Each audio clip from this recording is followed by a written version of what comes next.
So at the end of the summer, we had to make the decision to totally demolish Big Mama's house. I can't begin to tell you how emotional I was, but then I also got so excited when some other things started to come into place. You want to put a shirt on or not? It's up to you. It's ready to record? It's already recording. We're recording now, brother. Y'all recording now? So I have los papeles. And I came home to change clothes and to come over to Davis and work. And I wanted to open this when I was with Daniel. What are you doing? Pinche morano. Pero guapo. So I'm going to open it. Para nosotros no es mucho, pero para la economía, bueno, su economía hoy es un golpe fuerte. These are the deed. This is the deed. We have the official deed. The official deed. Okay. Yep. Now, know all men by these presents that the County of Shelby, a political subdivision of the state of Tennessee, for and in consideration of just how much we bought the property. Basically, this is the deed. These are the official papers saying that we own this property. Let's run to the bank. No. No bank. We're not selling this. We're never selling this. This is ours. And it shows the lot number, the parcel ID, and that we are the owners. ¿Cómo te sientes? Bien. ¿Seguro? Sí. No. Okay. But I just wanted to show you guys and share this with you that we have the quick. Talk to you. What you say, bro? ¿Quién es el dueño de los papeles? Yo. Y. Por eso no está contento el güey. Why he not answer? Crazy. He said why he not answer? No, he's crazy. He's crazy. No. He said he liked his mans. No, he didn't. He said that. No. Katie, he said, Raul. Está enojado porque no está el nombre de él. Why your name isn't here? Yeah. He said he mad because it's not my name there. Oh, no. No. But you know. He crazy, I told you. Sí, güey. Well, your phone turned off. Oh, okay. I hope. No, I hope your battery ain't going low. It's good. But yeah, I just want to show y'all these are the papers. We own the property.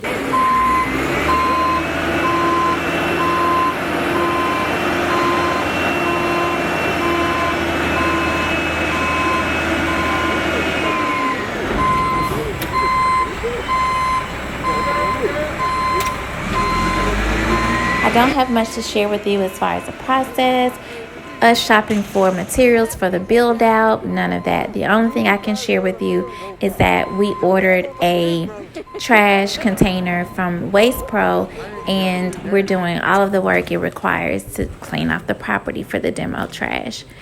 That's it. I wish I had more, but right now this is all that I have to share in this vlog. Mi macho.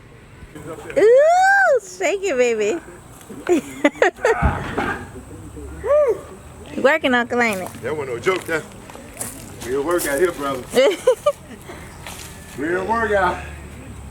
This motherfucker heavy, bro. Heavy? Yeah. Yeah. It's like CrossFit. It is. Yep. That's what I'm fuck with. Yeah. Oh, fuck with.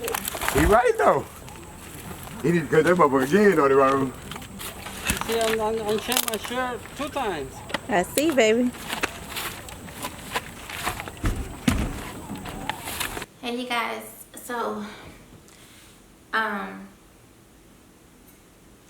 it's taken me a minute to do this video, and there are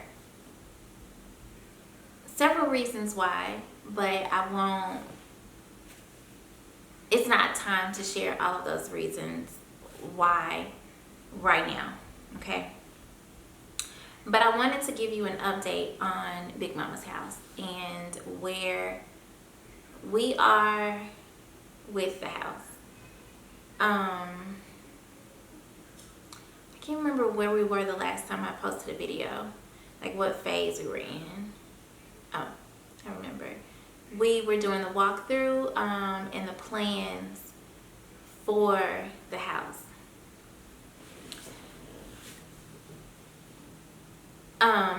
Since then, a lot of things have changed, and the plans that we had are no longer the plans. And it has been, to say it has been emotional is not enough. Yeah. Big Mama's house is no longer there, and it has been demolished. Totally demolished.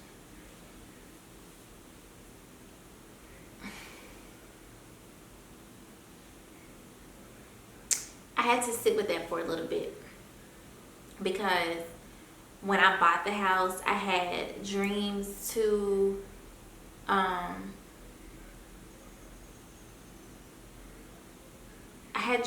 live within those walls that she lived in. I had dreams, if I wasn't going to live there, I had dreams of restoring the walls in which she lived in. To see the same house, I knew that we would have to do a lot of rehabbing and a lot of renovations, and some of the things would have to go. But I did not think that the whole house had to go. So, long story short, the house had been abandoned for a long time, and it was in terrible condition. It was, the wood damage was so severe from termites that the wood was like crumbling. The siding infested with termites. The studs in the house were not up to code, like current code, so they were too separated, which meant that we would have to tear them down in order to put them back at 16 inches, because they were 24, they need to be 16 inches to pass code. And the issue with that is that, let me tell the details first. Let me not skip over. The flooring was horrible. Foundation was cracked. So overall, there were several moments that I felt like I made the hugest mistake ever. And I wasted money, I wasted time, and I wasted dreams, right?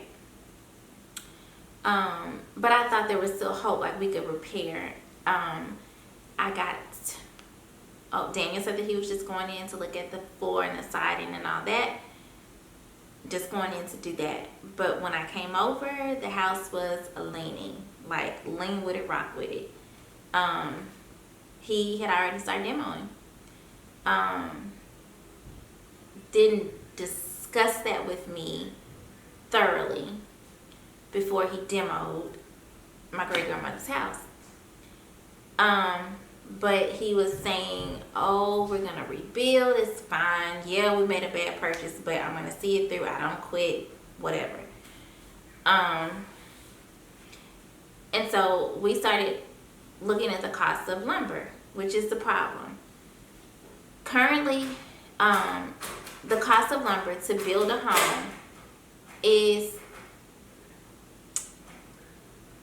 50% higher than what it was just in March. So what would cost us $1,500 in wood to rebuild is now costing, to frame the house, is now costing $3,500. Because we're paying all of this cash, we're gonna have to wait until the price of lumber goes back down, because that's a lot of money. That's just for the framing. That does not include what we need for the joltses and everything else. And so we have had, what I came on here to do is share with you guys that I am having to put the project on hold until I can get funding to build this house, either my own cash or some type of grant program. I don't know. Yeah. So the plans I had are no longer there, and now I'm sitting with the fact that I don't know what to do. The house is in a neighborhood that is being redlined so bad, you guys. Like, redlining is an issue that people really need to fucking talk about. How banks, lenders, the fucking government, how everybody screws black and brown people that live in urban neighborhoods. That's an issue. Because the value of the homes in that area are no more than $30,000, what bank is going to lend me money to build a $65,000 home in a neighborhood where the houses are only pricing at $15,000? None. Then the other problem is, in Shelby County, I know these people are getting funding to build affordable homes. Guess what? I can't talk to somebody over the phone. Nobody has any leads or any contacts to help people who are trying to live in the neighborhood. Nobody can call you back. Nobody has the funds. I know they got the funds. They're spreading the funds in areas that they want to spread the funds. Not over to where it needs to be spreaded to. That's issue number 2. So, you know what? I'm sitting here like, what can I do with this house? So, I'm going to be optimistic. I'm going to keep my dream and my hope alive. And I'm going to say, and what I'm sharing with you guys is that hopefully, what I would love to do with that property is to make it a community resource. I want to put a tiny home or a mobile home, or God, if somebody does what they say they do with all these programs and funding, somebody would bless me to build a home where I could place a family in it, or place myself, or place a community center so that I can give back to this area that needs the resources. So hopefully I can make the property an oasis for, you know, social programming, affordable housing. So it will serve as my community development center, which, sharing this now publicly, I have started my CDC. I filled out all the paperwork and now have my name for my community development corporation, because I found out by just living and experiencing what's going over there, we need help in that community. And the reason why my big mama sent me to their house to buy their house, despite all the obstacles I'm experiencing, is because I need to serve in that neighborhood. So that's the update on Big Mama's house. It is demolished, and right now there's trash still out there because yeah, when it's not yours and you're not emotionally tied to something, you really don't care. That's all I'll say about that. So that's the update. Hopefully I can come back soon and update you on at least the trash pickup, and some better news. So please pray for Big Mama's house. Pray for me, and send good vibes and love and light and all of that. So bye, you guys.